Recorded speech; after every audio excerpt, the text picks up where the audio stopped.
Nädala eest tutvustasime teile täiesti esmakordset mudelit Volvo XC40. Täna tutvustame me teile Nice Luxury proovisõidu uues saates tema rivaali, mis on ka täiesti esmakordne mudel X2 BMW-lt. Topelt sumgutitorud, ees olevatesse õhustusavadesse integreeritud õhukardinad, Red Frozen Grey värvi paneelid küljekarpide peale ja läbinisti sümmeetriline disain ja disainiga on väga hästi BMW hakkama saadud ja väga paljudele väikestele asjadele on rõhku pandud ja sellise klassi auto puhul on see väga ilus. Mulle endale meeldib, et neid tules ei ole kokku kasvatatud ribidega, mis muidu on uutele BMW mudelitele kombeks. Sõites häirib selline talutavuse piirides veel rehvimüra, aga sees on kõik toodud juhile väga lähedale ja et kõik oleks väga mugav ja käeulatuses, nagu ikka BMW-le kombeks. Saadaval on teda nii esi- kui ka nelikviolisena.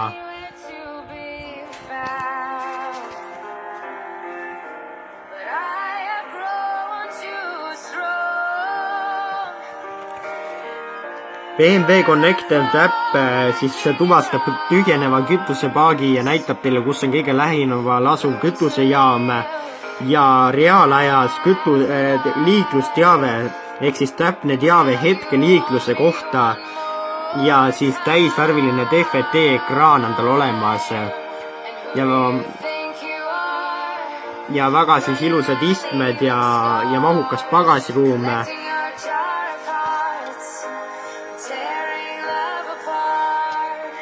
Ja paljude süsteemidega multimeediasüsteem ja sees on veel olemas uhke siis nahkkattega sportrool ja ka M-sportvedrustus on tal olemas.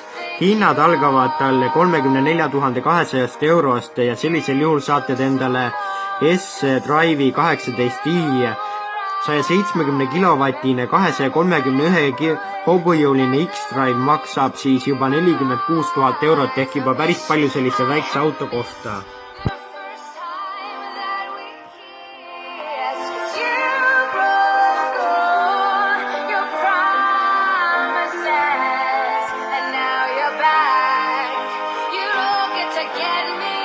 Keskmine kütusekulu on tal tehase andmetel 4,8 kuni 4,6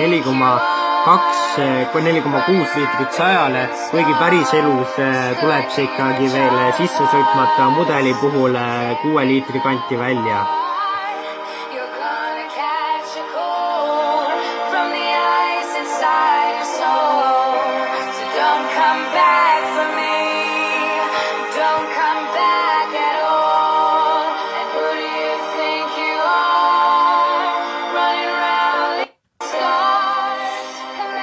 Minu arust on tegu väga ilusa autoga ja BMW on väga hästi temaga hakkama saanud. Kui tahte natuke nuriseda, siis selle rehvimüra kallal ja veidikene ka hinna, sellepärast et tegelikult ju XC40 oli tast mitu tuhat eurot odavam. Aga kui need asjad teid ei häiri, siis ma usun, et tegu on teie uue autoga. Meie kohtume teiega juba järgmisel nädalal.